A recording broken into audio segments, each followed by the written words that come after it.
In today's episode, I'll be telling you all about how to travel through Naples, Italy, as well as some other gems in this part of the country. Welcome to the Wanderlust Moment podcast, hosted by Noah and Vanessa. We're a married couple who loves traveling the world and sharing all those experiences with you, whether it's good or bad. So now let's jump right into today's episode. Alright, so for today, sorry to say it, you'll just be hearing from me. Vanessa is not able to record this installment of the podcast, but no worries, we have plenty of fun stuff to cover. We talked about it together and we were able to reflect on some of our favorite things and just really give you the best possible advice and give you a really good idea how to get the most out of Naples, Italy. Because Naples is actually the first place we visited in Italy and all of Europe. So it holds a special place in our hearts. We stayed there for about a month doing a digital nomad stay. It was a slower time of the year, so we had a lot of places to ourselves. So to really get the most out of Naples, I think you are best going in the shoulder season because summer, it's going to be hot, but so you might not always want to walk around and do a bunch of stuff in the heat. And also it's going to be probably the busiest time of the year because of Europeans and Americans and places in other parts of the world having summer vacation. That's when they're going to travel to Italy. And I'm sure places like Rome or Venice or Florence are going to be more busy than Naples because Naples, it's a little bit of like an underdog for Italy. It has a reputation of being a little bit more dangerous, a little bit more crime because of some past involvements with the mafia, and there may be some influence today, but it's nothing you'll really see as a tourist. So don't worry about it. I never really felt sketched out while being there, and I went to a lot of different parts of the city, mostly in the tourist sites and historic centers and stuff, which will break down the neighborhoods in more detail, or I will, of course. But so shoulder season, you'll get that nice warm weather. You might have some crowds, but it will be better definitely than the summer. In January, it was a little bit chilly. I needed a coat, and one great part about this part of Italy is the scenery is unreal. In Naples and some of the other areas that you should definitely visit for a day trip, which I'll get into later. So that's the best time of year to visit. Some other things you should know about Naples is it's the third biggest city in the entire country of Italy. It's the capital of Campania, which is like that region of Italy as well. And it's famous for a lot of different stuff, including volcanoes and cuisine. And there's some other famous attractions nearby. So let's get into some of the things you should definitely do when visiting Italy. So like any European city, you're going to have some beautiful plazas. And the main plaza you'll want to check out is the Piazza Plebiscito. This is like the main plaza. You can do lots of people watching here. And there's some other really cool, notable sites for you to check out around you, such as the Royal Palace or the Palazzo Reale. And it's beautiful. It doesn't cost that much money to go and visit. You can spend a few hours to like half a day here. You have some great views because nearby is Mount Vesuvius, of course, the famous volcano, which made one of the most famous sites in all of Italy, Pompeii. And so it's a great place. The Royal Palace is a great place to explore, walk around, see some old royal rooms that are really grand and beautiful. They have like a staircase room, it's massive, it's very open, it has beautiful marble all around you, and it's just really stunning and really incredible example of Italian European architecture. And right nearby the plaza and this palace, you have the Lungomare, which is like the seafront in the coastal area where you can walk around and really get amazing views of Vesuvius right in the distance, which it's really close. It's actually pretty incredible how massive it is, and just seeing such a famous volcano like almost in arm's distance away. But don't be nervous about the presence of Mount Vesuvius. It's heavily monitored because they don't want interruption to happen because it could be very dangerous for obvious reasons. So just enjoy the views and be at peace. Enjoy the beautiful feeling of the coast and the water, the smell of the sea, the wind, the seagulls flying around you, and you can take in the great views around you as you stroll around this part of the city, which is absolutely beautiful. And then if you keep on going a little bit down that way, you will be at the Castel dell'Ovo, which is like the oldest castle, I think in the city. It means like egg castle because there's a saying that if the castle falls, it'll be like an egg breaking. So the breaking of the shell of the egg, the whole city will become vulnerable and fall apart. So if the castle breaks, the whole city of Naples will fall apart. Hopefully I'm doing a decent job explaining that comparison. So it's really beautiful, seaside, great views. If there's anything you got to do in Naples, is take in the views. So that's all in the historic center. And right near the historic center is a really interesting part of the city called the Quartieri Spagnoli, or the Spanish quarters. And this is definitely one of the most atmospheric places, full of character and characters, because there's these tight little narrow streets you can walk down where you can see people's apartments above you, hanging all their laundry. There's some beautiful buildings, but they're a little bit weathered, a little bit gritty. You might see some graffiti, and it's like a dense network of streets and alleys with cool little businesses and shops and locals hanging out on corners. So it provides a really unique experience that you will get in Italy, maybe in some other areas, but not to the extent you will of Naples, because one thing I said about Naples that you really need to take in is the views, of course, the natural scenery. You have the ocean right there. And then not as much as places like Rome and maybe Florence and Venice. You don't have that like magical Disney feel that maybe a lot of people romanticize about Italy. This is more dark, it's more gritty, not like scary, but just more moody, more like almost gothic at night. And I think it's a really unique experience and vibe that you can soak up in this part of Italy. So don't shy away from it. Try and embrace it. Don't like walk around by yourself at night in poorly lit areas, which I don't think that's unique to Naples. Just don't do that in any city you travel to, just in general. So really try and soak up that. You can experience that in the Spanish Quarter. You can also experience that in some of the most atmospheric streets in Naples, such as the Via Tribunali, the Via Tribunali, which is a street filled with restaurants, some of the best pizza in the entire city, because we're talking about things to do. You cannot miss out on the food scene in Naples. Neapolitan cuisine, it's world famous, it's delicious. A lot of the most popular dishes in the world were invented here in Naples, such as pizza. And the pizza you can have in Naples I think it's the best you'll have anywhere in the world. Some people might be more like New York style pizza, or deep dish style if you're American, or whatever may have you. Detroit style, where I'm from, is actually really freaking good. I think it might be pretty close to being as good as Neapolitan style.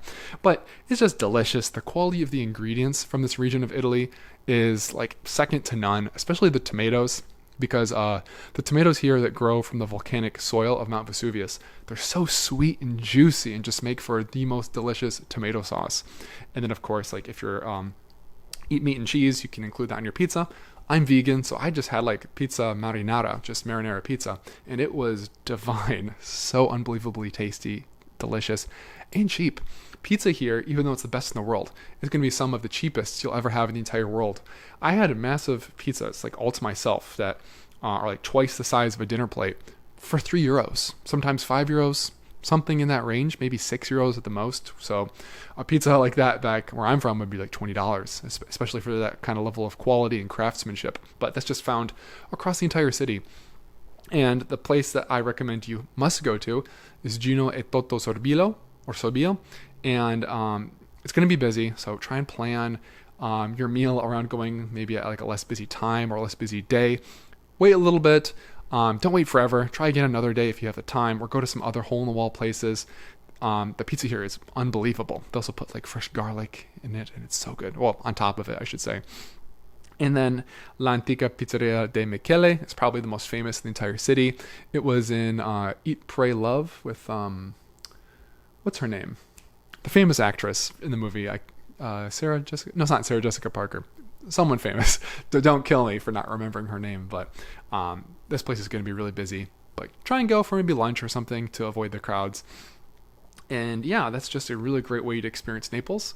Also, talking about foods, you want to try ragu, which if you're American like me, you might have seen ragu in the store. It's kind of like a really cheap, probably low quality red sauce, but in Naples, it's delicious, it's amazing, it's spectacular.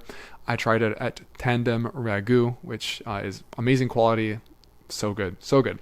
Just try stuff with red sauce. Lasagna, really freaking good in Naples as well. And they also have fried pizza, which I didn't even know was a thing. Pizza frita, which it's like kind of like a calzone in a way, but it's puffier. It's like more filled with air. It's like if you were to microwave some kind of bread, and it starts to like swell up like a balloon. But it's fried, of course, so it's crispy, it's really fresh and tasty and salty and delicious, and a fun thing to try that you might not see in other parts of the world. So that covers food. That covers some of like the areas you should check out in the historic center. Via dei Tribunali is a really beautiful street with that Gino e Toto Sorbillo restaurant.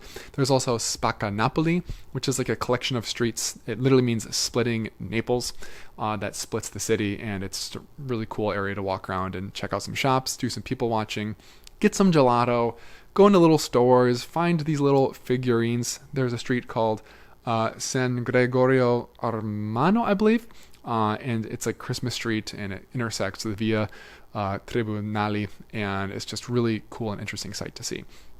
So that covers the historic center, the Spanish quarters. And while we're talking about neighborhoods, you should probably know where you want to stay. In Naples, the historic center is a great choice. I also recommend the Porto neighborhood because it's pretty close to the historic center, and we're going to use the port for some of the day trips and stuff like that. I also recommend, I have it written down here, I didn't want to forget, it's the neighborhood San Ferdinando. Sorry for the cut. Didn't want to make you wait too long for me to find it in my notes. So those are the areas I recommend staying. And then I think probably the best thing to do in all of Naples. There's some churches that are really beautiful too. Gesù Nuovo is a really beautiful one. Santa Chiara is a beautiful one as well. But maybe you have some other like churches in your sightseeing for Europe, or that might be more impressive, like the Vatican, that sort of thing.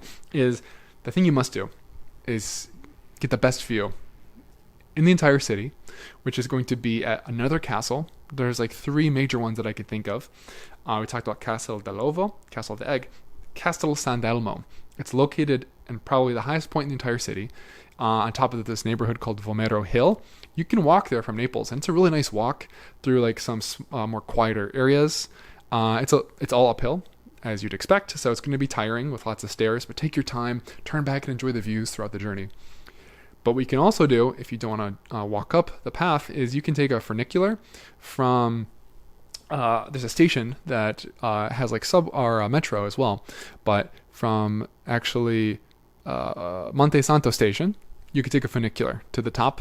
I really recommend going as close as you can to sunset, because I went there in winter. It closed at like 6 or 7, so I was able to stay until sunset, and the views here are unreal. Some of the best views I've had in my entire travels, because of course, you can see Vesuvius. It feels like you can reach out and touch it, but it's still far away at the same time, and it's just incredible. Such a glorious volcano. You can see the entire city of Naples, including some of the other castles, like the Royal Palace, the Historic Center, the plazas, everything. And then off in the distance, you can see a couple islands that are famous. The islands of Capri, the island of Ischia, and it just looks so beautiful because the sun will set that way over the islands if you time it perfectly and you're able to visit. And the castle itself is really cool as well, but the viewpoint is what really chef's kiss. And you can check out the neighborhood too, Vomero Hill. I actually didn't visit it myself, but it looks interesting and could be a different site of the city. So there's also museums and stuff, so there's lots you can do in Naples. But if you're including it as part of a broader Europe trip, I wouldn't spend a ton of time there. I would choose some of these highlights that sound interesting to you. Don't miss the castle. Don't miss the food. Don't miss the lungomare, the waterfront. That's really great. And don't miss some of those atmospheric streets. The other stuff, do as you please, in my opinion. I would spend like 2 to 3 days in the actual city of Naples, maybe less if you're more stretched on time, because what is amazing about Naples is the activities nearby, the day trips. It makes it for a really good place to base yourself, because there's just so much variety and so many things you can do such close by. Because those 2 islands, Ischia and Capri, you can take a ferry to. And the ferries from the port, it's really close by to the historic center. They leave numerous times during the day. And these islands are gorgeous. Some of like the most beautiful places I've ever visited, honestly. And there's so many cool activities you can do. I really recommend visiting both Ischia and Capri. Sorry, I'm just so used to saying capris, like pants, If you can, visit both. But if you can't, let me talk a little bit about each island. And I can go into more detail on a separate episode, because I love these places. And they're some of the most special places to me in my travels. So Ischia, it's definitely a little bit more off the beaten path. It's not as heavily touristed, because Capri is very famous. It's kind of like a ritzy island. A lot of celebrities go here to like escape, and then lots of tourists go here because it's so beautiful. But Ischia, it has more farmland, I would say. It has a nice mountain that you can hike. I don't know if it's a volcano. I can't remember. It has beautiful beaches. It has lots of little towns, and it has hot springs that you can visit as well. And it has a beautiful castle. Castle Agonese, I believe is the name of it. And it's like an own little island or peninsula that's like attached to Ischia, and you can walk there and visit the castle. And it's beautiful. Feels like it's something out of a fairy tale, honestly. And you can go around Ischia on a bus and do these different hikes, do these different beaches, go to hot springs, check out gardens, these cute little towns that are sleepy, some are beachy. It's just a magical place. I wish I spent more time there. I spent the night in Ischia because I missed the ferry back because I wanted to do so many things and I couldn't do it all. So I had to find a hotel and wear the same clothes 2 days in a row. But that's the beauty of travels, is the little journeys and unexpected things that happen. As long as it doesn't end up being a horror story, it'll be a fun memory, of course. Capri, I learned my lesson. Capri, I learned my lesson. And I booked a night there. And Capri has these beautiful cliffs that are like made out of this white rock. I'm not sure if it's limestone, but they're just massive. And it's very hilly. And you have beautiful towns. There's a beautiful viewpoint that you can visit with like this natural rock arch that's in a sort of like a back portion of this village. So you can walk from the cute little town, do some walking, see lots of beautiful houses. You can see these gorgeous little Italian style houses on Ischia and Capri as well to get to the viewpoint. See lots of little neighborhood cats walking around, and just the Mediterranean vibes on these two islands are unreal. It's very similar to the Amalfi Coast, but more of a sleepy island feel, which I'm just like addicted to, whether it's like Greece or Asian islands or these Mediterranean Italian islands. But the Mediterranean is just such a beautiful feeling and aesthetic, and the views on both these islands are amazing. There's also a mountain you can go to the top to with kind of like a ski lift, or you can hike there. Guess what we did? We hiked because it was out of commission. The ski lift was, that is. And both islands have buses, so it makes it really easy to get around. You don't need a car. You can take taxis if you want to as well, but they're probably going to be more expensive. Just take the bus and explore the beautiful towns. There's also a really nice beach in Capri. It's more like shelly or rocky, but because it's sheltered from the wind, it's very warm. So I went there in like January or February, and I could have been sunbathing. It was that warm. Like 50 degrees Fahrenheit, which is like, I don't know, like 14, 15 degrees Celsius. I could have been laying out like shirtless. Didn't have the bravery to hop in the water. So those places are magical. Beautiful. My favorite parts of Italy, I think, honestly. And if you're more into history, obviously there's museums in Naples. But of course, there are two of the most famous ruins besides the ones in Rome, obviously, but in this part of the country. One is Pompeii, which is, I think, the most famous ruin, if not in the world, definitely Italy. You can visit there. It only is like an hour train away, maybe a little bit less, 30 minutes to an hour from Naples. And it's really easy to take the train there. Just go to the main train station. It's like about 15, 20-minute walk from the historic center. You can also take the metro there. If you're staying in a different part of the city of Naples, just take the metro to the main station. And then you can buy like your ticket for the, I think it's Vesuvius Express is the train. And you can go there. Spend about half a day or a full day going to, I probably would say choose one of the two ruins because it's just going to be a lot to see in like a day. Pompeii is the most famous one, but I've heard Ercolano or Herculaneum is the English name, is really interesting as well and might be less crowded. And if you're more into adventure and nature, like me, you can actually hike Vesuvius from the station. There is a bus that leaves from this station and the Ercolano station, and it takes you like right to the base of the summit of Vesuvius, and then you walk up, can look in the crater, get views of this part of the country, including Naples, the islands, everything. It's really cool and beautiful. Is it a must-do? Maybe not. I think it's really cool if you like views in nature, but you're going to get so many views on the other islands in Naples. So, cool way to interact with this super famous volcano, probably the most famous volcano in Europe, I think. And now let's talk about some more of the day trips. We've covered 2 islands you can visit, We covered hiking a volcano. We covered 2 world-class ruins that are preserved from like the eruption of Vesuvius a long time ago. Let's move on to some more of the beautiful, charming Italian towns and just with the unreal scenery that the south of Italy has to offer. The most famous one, or one of the most famous ones, is going to be Sorrento. It's on the Sorrentine Peninsula, and that's about an hour away from Naples. I think Ercolano and Pompeii are about 30 minutes. Sorrento is closer to an hour. And you can easily take the same train line. I think it just continues from that station all the way to Sorrento, or you can take a train directly there from Naples. And Sorrento, when we went, it was more like in the peak COVID, so it was honestly like a ghost town, which was, you think would be amazing, because I'm sure it gets super busy, especially in the summer months.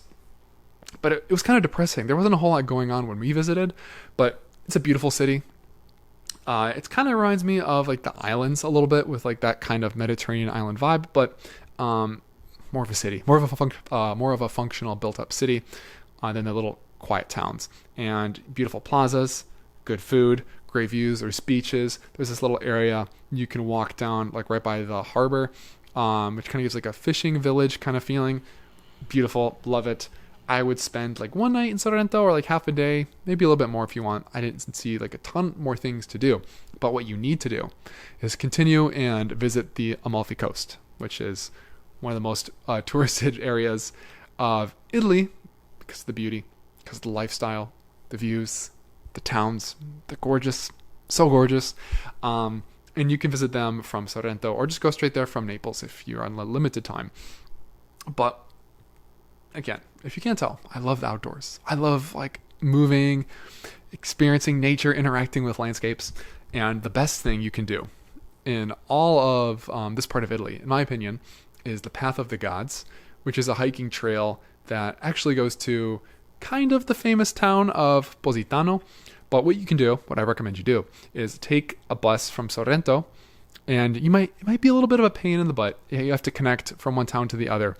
But this bus will take you to actually the starting point of Path of the Gods, because this is a gorgeous hike. I think it's like 5 miles or so, 5 or 6 miles.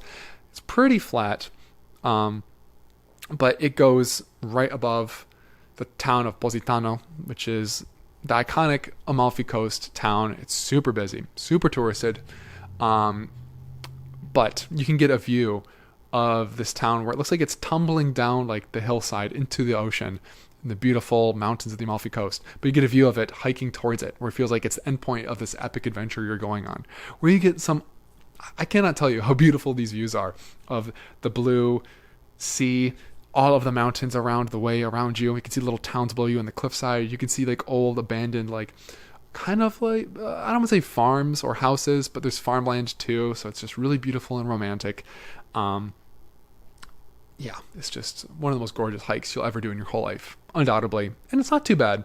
Once you get to the end, you reach the town of Nocelle, and you need to like walk down these stairs to get to Positano, which my legs were quivering from all of like the controlled descent you have to do going down these stairs to get to Positano. And then stay for however long you want. Maybe you want to spend the night here, just to relax after this long hike that you did. Get some ice cream, get some food, walk around, check out the beach in Positano. It's not like a place with tons to do. It's just being there and soaking up the views and the feeling of this incredibly iconic destination in Italy, and one of the most beautiful places in the world. That's what it's all about. So relax, enjoy it, take it in. And then if you want to at night, you can just take a bus/train back to Naples. That's what I did. And it's a longer trip, maybe like 2 hours or so with public transportation and some connections. So it's definitely doable. But yeah, you can visit the Positano that way, including that Path of the Gods hike, which will make for like the perfect day. Honestly, it's one of my favorite days traveling ever, to be completely honest. But yeah, you can also visit Amalfi, which is a really beautiful area in the Amalfi Coast as well, and other little towns along the way, which I guess you'll see Nocelle if you do the hike, and the town that the Path of the Gods starts from. So keep that in mind. Just wear the right kind of clothing. You don't need hiking boots. Just wear like tennis shoes or something, and if you want to wear a different outfit, pack it with you for this part of the trip. So the Amalfi Coast, it's amazing that you can visit it from Naples, and it makes Naples a good place to just kind of base yourself, or at least like fly into, because Naples, it has an international airport as well. So if you just want to like visit this part of Italy as like its own trip, you can easily make like a week itinerary out of this. I think I'll make like a more specific like outline day by day, doing like a week of Naples in this part of Italy on my YouTube channel, because let's just kind of recap what you can get out of this part of Italy just by staying and visiting Naples. Amazing views in nature. That's undoubtable, including the islands and the Amalfi Coast and Sorrento, and even like walking around the city, getting views of Vesuvius. So with that natural scenery, you have like beaches, volcanoes, mountains, like thermal waters in Ischia, castles, so including history. You can get castles, you can get ruins. There's beautiful museums in Naples for you to visit if you're interested as well, of course. You can get like the outdoors adventure by like doing the hikes of the volcano and hiking the Amalfi Coast and hiking the mountains in the islands of Ischia and Capri. You get the beautiful romantic little towns that are super bright, and like I feel like they just smell like fresh lemon zest, even though they don't. It's just like that's the feeling it gives you, you know. Kind of funny, but maybe you can picture what I mean. You can try limoncello, which is from this part of Italy as well, which is like a delicious lemon liqueur, because the citrus in this part of Italy is unreal from the volcanic ash, the tomatoes. You can try pizza in the birthplace of pizza, probably the best pizza in the entire world. Also, you can try sfogliatelle or sfogliatella, which is like it's a pastry. It means like shell pastry, and it's filled with cream. It's so delicious, really good. You can experience the gritty, atmospheric, graffitied, kind of like medieval, gothic feeling that the back streets of Naples provides. There's just so much that this trip can offer you, whether it's like, you know, food, nature, and history and culture, and everything. So Naples, it's a great city, and it's a great entry point to these other parts of Italy, like Capri and Ischia and the Amalfi Coast and Pompeii, Vesuvius, and so much more. So that's my guide for Naples. I think for this area, like I said, you could easily spend like a month here if you're like a digital nomad kind of worker type and you want to like have lots of stuff to do around you. Naples, the city itself, 2 to 3 days. If you're a slow traveler, 3 days is probably good. If you want to like blitz through it, 1 full day is probably enough. Just make sure you have pizza, go to the castle, get some views, check out the historic center, and visit some of those streets as well. And with all the day trips, you could easily spend like a night on one of those islands, a couple nights in one of those islands, a few days in the Amalfi Coast, and then come back to Naples. So kind of manipulate that as you will if you're going to go to this part of Italy. But it's beautiful. It's great. I think it's very underrated to do these kinds of things besides the Amalfi Coast. So let me know. Are you going to visit Naples? Is it somewhere that interests you? Are you more interested, or are you a little put off compared to other iconic places in Italy like Rome, like Venice, like Milan, Florence? You know, just let me know. And safe travels. Make sure to check out my future episodes, because I might talk about other parts of Italy and do other guides and reviews of our trips to give you some ideas as well. So thanks for listening, everybody. I'll see you in the next episode. Peace.